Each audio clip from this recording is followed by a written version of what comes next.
নারী।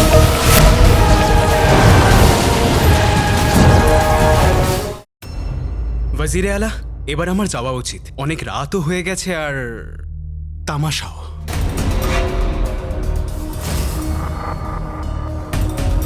শুধু রাতই হয়েছে আলী ভাই, বাকি আর তো কিছুই হয়নি। না সময় আর না কষ্ট। তুমি আমায় আটকে দিলে, না হলে বিশ্বাস করো ওই মহিলাকে আমি কমপক্ষে 100 চাবুক মারাতাম। কেউ একটা দিলে তাকে আল্লাহ মিয়া 100টা দেয়, 100টা দিলে 1000। সেই হিসেব করেই আমি আপনাকে ওখানেই থামিয়ে দিয়েছি। মাশাআল্লাহ, দারুণ বলেছ তুমি। ওয়াজিরে আলা,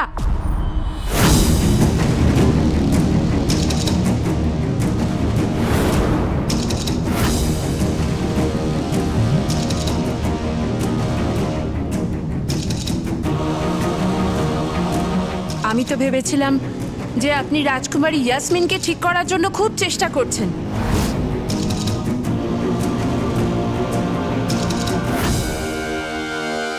কিন্তু আপনি তো দেখছি আপ্যায়নেই ব্যস্ত।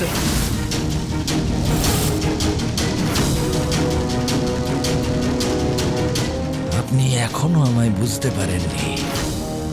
এই হাসি, এই আনন্দ, এ তো শুধু লোক দেখানো মহারানী। আমার ভেতরটা কিন্তু কাঁদছে। আর এই দেশের এখন আমি একমাত্র আশা। আমি ভেঙে পড়লে দেশের কি হবে?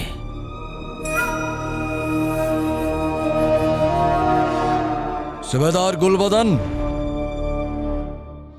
সুবেদার গুলবদন,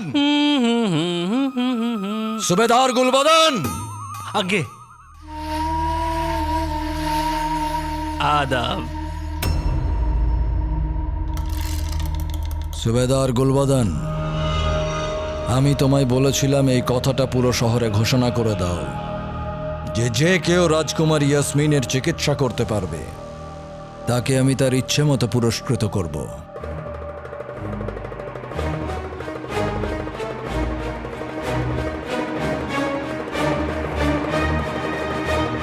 আমাকে? ওয়াজিরে আলা, আপনি তো এরকম কিছু বলেননি।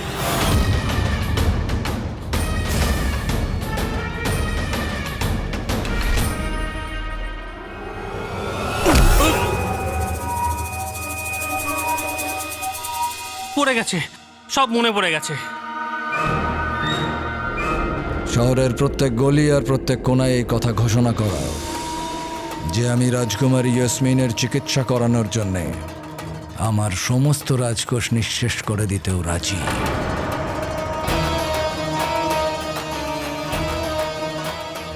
আগে হুজুর।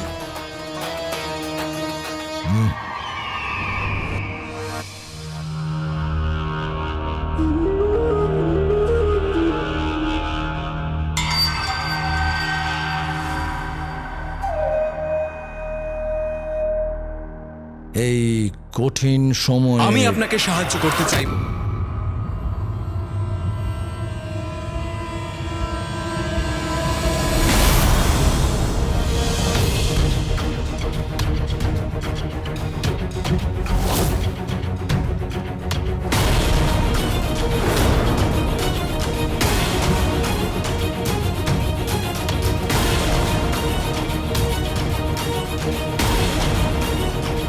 মহামান্য বাদশাহ,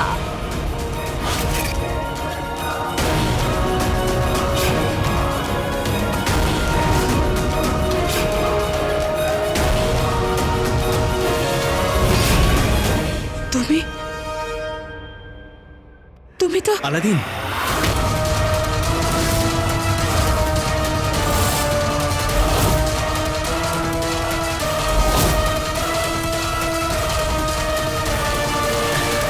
আমি আলাদিন নয়, আলী।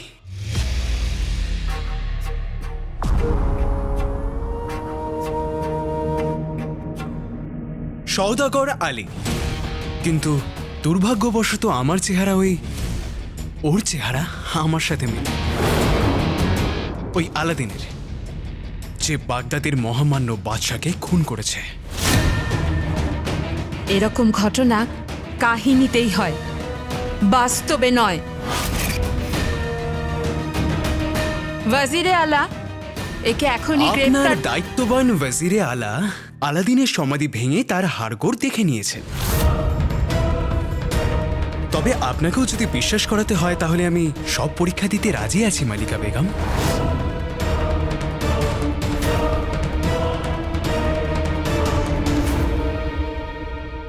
ও ঠিক কথাই বলছে মহারানী। আমি সব রকমভাবে যাচাই করেছি। ও সদাগর আলী, আর আমাদের দেশে নিজের পরিবারের সঙ্গে বাণিজ্য করতে এসছে।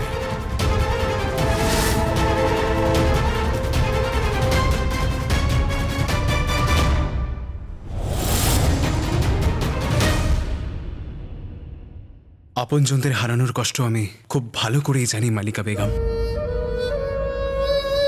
তবে আপনি যদি চান তাহলে আমি রাজকুমারীকে ঠিক করতে আপনার সাহায্য করতে চাই।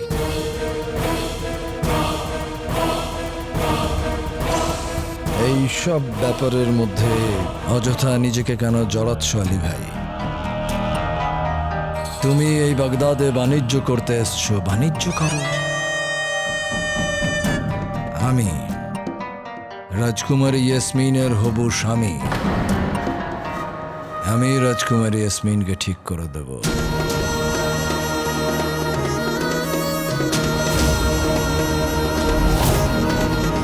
কেন নয় ওয়াজিরে আলা, আমার তরফ থেকে ঘোষণা করে দিন, যাদের মনে হচ্ছে যে রাজকুমারীকে ঠিক করতে পারবে তারা কালই যেন দরবারে হাজির হয়। সবাই সমান সুযোগ পাবেন।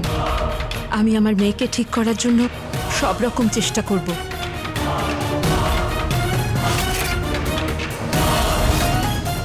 এটা আমার হুকুম।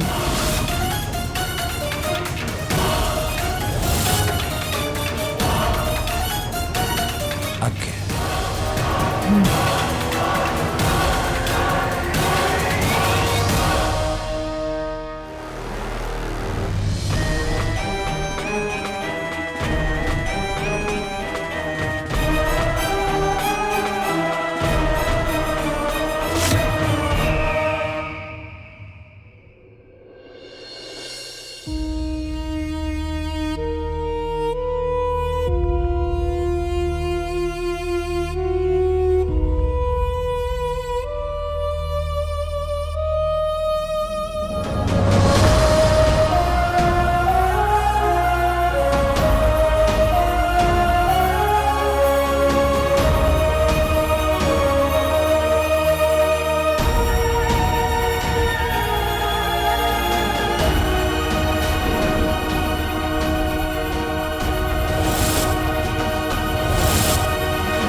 এই মহিলা তোমার অপরাধী, তাই এনাকে শাস্তিও তোমার চোখের সামনেই দেওয়া হোক।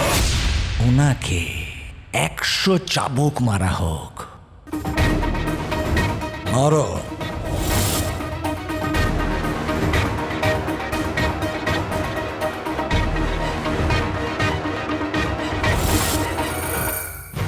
জিনিমিনি, যে পাতলা থাকে সে কম খাক, যাকে আমি চাই সে জমে যাক। সব জমে গেল, কিন্তু চাবুকটা কেন জমলো না? আকা, এখন কি করবেন?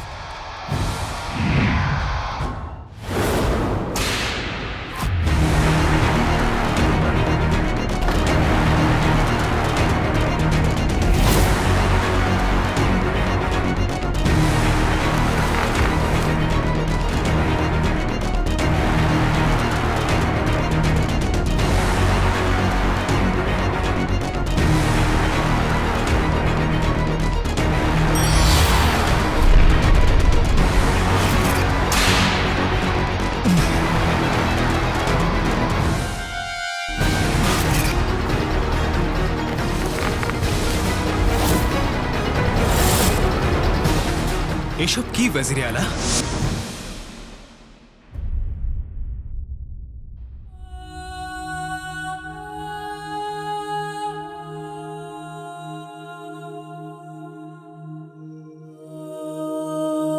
নির্বিকার শরীরে আঘাত দেখলে জিনের মনে কষ্ট হয়, কিন্তু আমার গর্ব হচ্ছে, কারণ আপনি এই আঘাত নিজের মাকে বাঁচানোর জন্য সহ্য করলেন। আমি প্রার্থনা করি আকা, যে আপনার মতো আকা দুনিয়ার প্রতিটা জিন যেন পায়।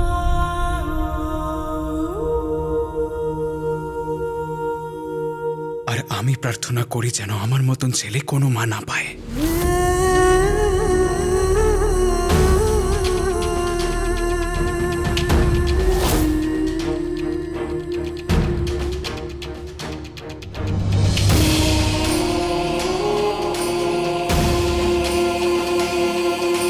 মায়ের গায়ে একটা আঁচড় লাগলে ছেলে সবকিছু জ্বালিয়ে পুড়িয়ে ছাড়খাড় করে দেয়, কিন্তু আমি সাফারের প্রাণ নেওয়ার বদলে ওর সাথে বন্ধুত্বের নাটক করছিলাম।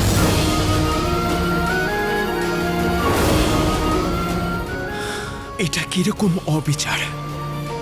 আমি দুনিয়ার সব থেকে ভালো মা পেয়েছি, আর উনি সব থেকে খারাপ ছেলে।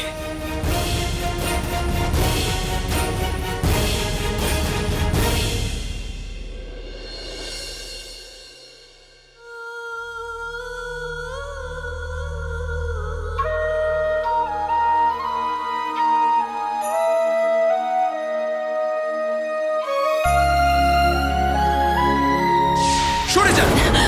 এনার থেকে আমি গরিবদের গন্ধ পাচ্ছি, আর সেটা আমি খুব ঘৃণা করি। জানি না কি ধরনের মানুষদের আপনি আপনার কাজে নিয়োগ করেন।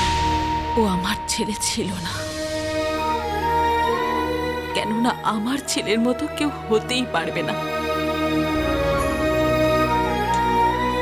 এত ভালোবাসা কেউ নিজের মাকে দিতে পারবে না, যেমনটি আমার আলাদিন আমায় ভালোবাসতো। ওই আলী যে যে কথা আমায় বলল, আমার আলাদিন কখনো কখনো নিজের শত্রুকে ওই কথা বলতে পারতো না।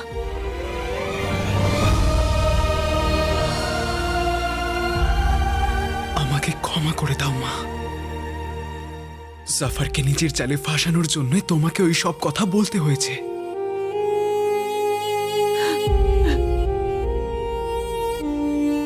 একটা বছর পর তুমি আমার সামনে ছিলে। আমি যদি অসহায় না হতাম তাহলে তোমাকে জড়িয়ে ধরে তোমার কাছে ক্ষমা চাইতাম। চোখের জল মুছিয়ে দিত, মা মা বলে এত রকম কথা বলতো যে যে আমাকে বলার সুযোগটাই দিত না। যদি যদি ও আমার ছেলে হতো, কিন্তু চেহারার মেল হলে কোনো মানুষ এক হয়ে যায় না।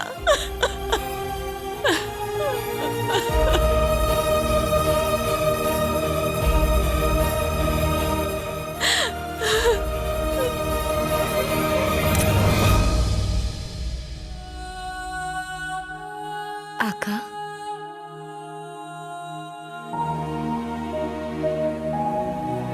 আমরা বাগদাদে শুধু জাফরকে হারাতে বা ওর থেকে প্রতিশোধ নিতে আসেনি। আমরা বাগদাদের লোকেদের জাফরের মতো শয়তানের হাত থেকে বাঁচাতেও এসেছি। আকা, অনেক বড় দায়িত্ব আছে আপনার মাথায়। আকা, একবার ওর সত্যিটা সবার সামনে এসে যাক, তখন আপনার মা সব বুঝতে পারবেন।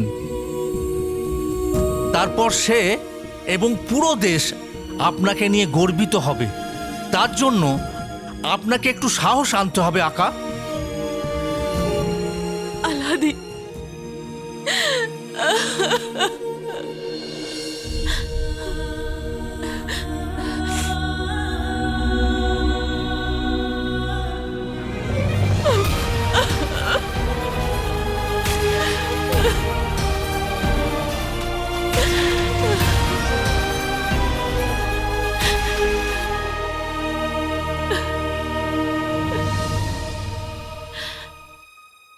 কাকি, প্রথম যখন আমি আলীকে দেখলাম না, আমি তো চমকে গিয়েছিলাম।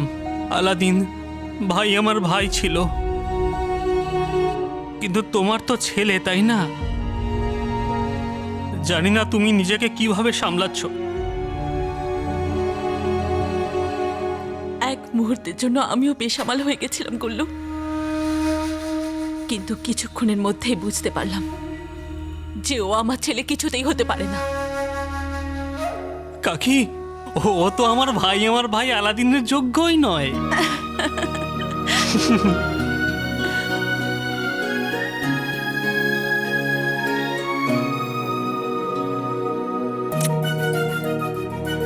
গুল্লু, একটা কথা বুঝতে পারছি না,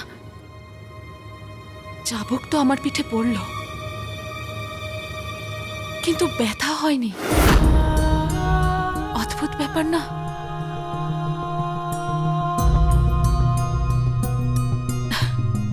হয়তো মনের ব্যথার কাছে এই ব্যথা হালকা হয়ে গেছে। ধৈর্য ধরো কাকি, সব ঠিক হয়ে যাবে।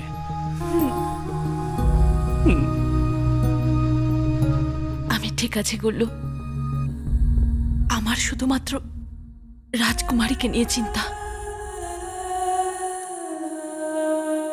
জাফর মাকে রাধুনি বানিয়ে দিয়েছে, রাজকুমারীকে তোতা বানিয়ে দিয়েছে। বুঝতে পারছি না আমি এই সবকিছু কি করে ঠিক করব। এক এক করে সবার প্রথমে রাজকুমারী। আকা, আমার ১৫০০ বছরের অভিজ্ঞতা বলছে যে রাজকুমারীকে তোতা বানানোর জন্য হয়তো কোনো জাদুকরি জিনিস খাওয়ানো হয়েছে, না হলে পড়ানো হয়েছে। যদি কোনো জিনিস খাওয়ানোই হয়ে থাকে তাহলে ওনার মা অথবা অন্য কেউ অবশ্যই তা খেতেন। কিন্তু তোতা তো শুধু রাজকুমারই হয়েছে, তাই নিশ্চয়ই ওনাকে কিছু পড়ানো হয়েছে।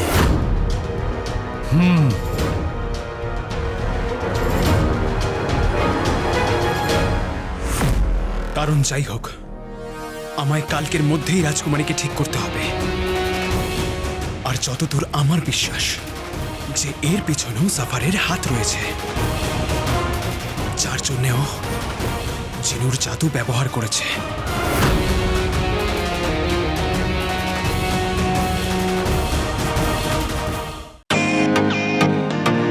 Welcome to Bitten world. How may assist you? নতুন ফ্ল্যাটের জন্য একটা স্ট্যান্ড ফ্যান আর কুলার নেব। এই পচা গরম থেকে একটু স্বস্তি চাই। বাজার চলতে সব ব্র্যান্ড তো আর ভরসাযোগ্য নয়। তার জন্য তো আমাদের ফ্যান আছে, all purpose bullet table fan, ceiling fan. আমাদের সিলিং ফ্যান কিন্তু 30 মাসের ওয়ারেন্টি সহ পাওয়া যায়। আছে ফারাটা 2 বছরের ওয়ারেন্টি, 17 থেকে 20 মিটার এয়ার ফ্লো, মধ্যবিত্তের সাধ্যের মধ্যে একমাত্র ভরসাযোগ্য ব্র্যান্ড বিটেন। আমাদের কুলারের কিন্তু অনেক range, 45 litres, 50 litres, 70 litres, 90 litres, 110 litres. Honeycomb সহযোগে বিটেনের সব কুলারের ওয়ারেন্টি 1 বছর। চেনা হাওয়ায় অচেনা অনুভূতির জন্য একমাত্র আদর্শ বিটেন। গরমে স্বস্তি পেতে বিটেনের ফ্যান হোক বা কুলার আজই আনুন বাড়িতে। Beaten, digitally years.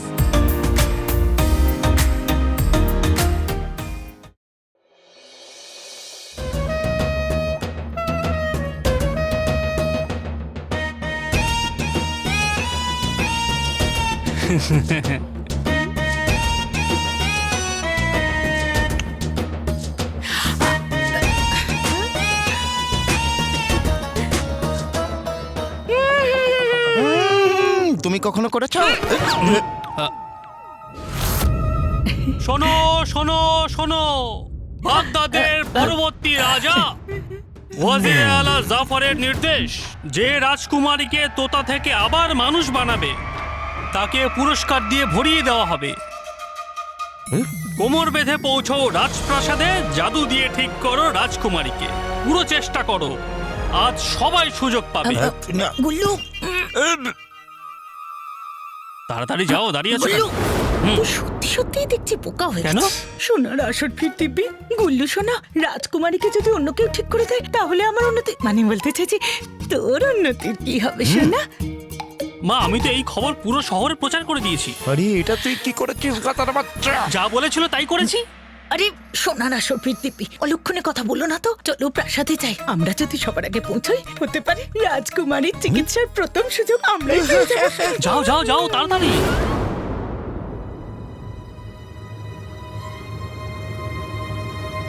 আকা 12টা বাজার আগে আমাদের রাজকুমারী ইয়াসমিনকে ঠিক করতেই হবে। এমনি তো ঠিক করার আমার 1500 বছরের অভিজ্ঞতা আছে, কিন্তু এখন তো আমাদের কাছে সময় খুব কম, মাত্র 5 ঘন্টা বাকি আছে।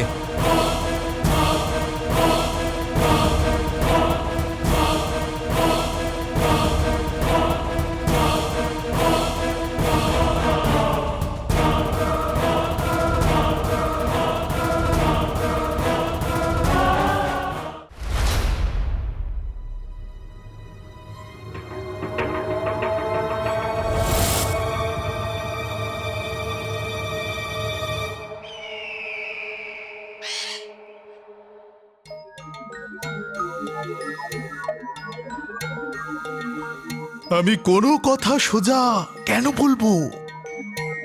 জাদু দিয়ে জাদু ধ্বংস করব।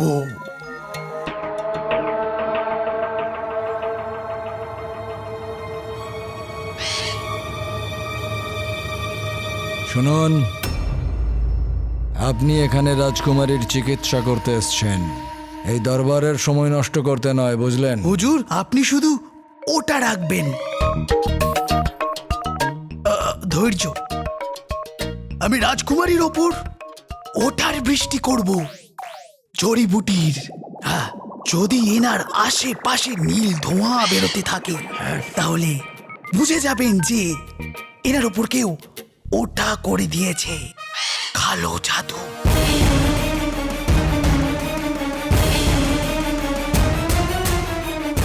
এই সব কথায় ওটা ওটা করে কেন?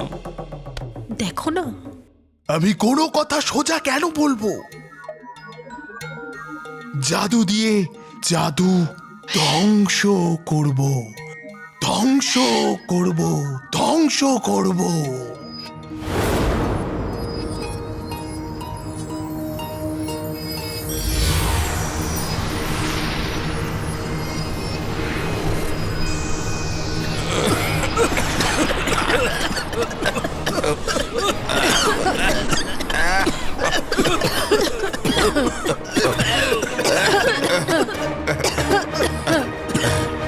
এই ধোঁয়াটা তো সবুজ রঙের।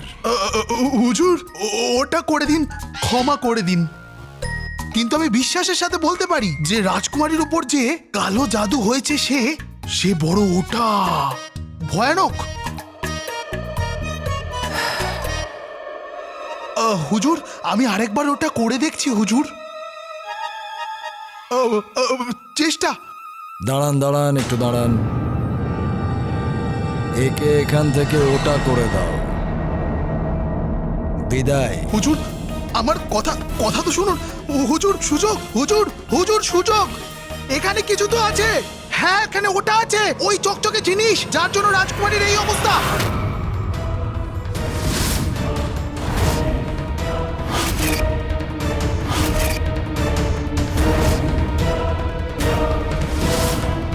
কোনো চকচকে জিনিস যার জন্য রাজকুমারী তোতা হয়ে গেছে? এইটার কি মানে?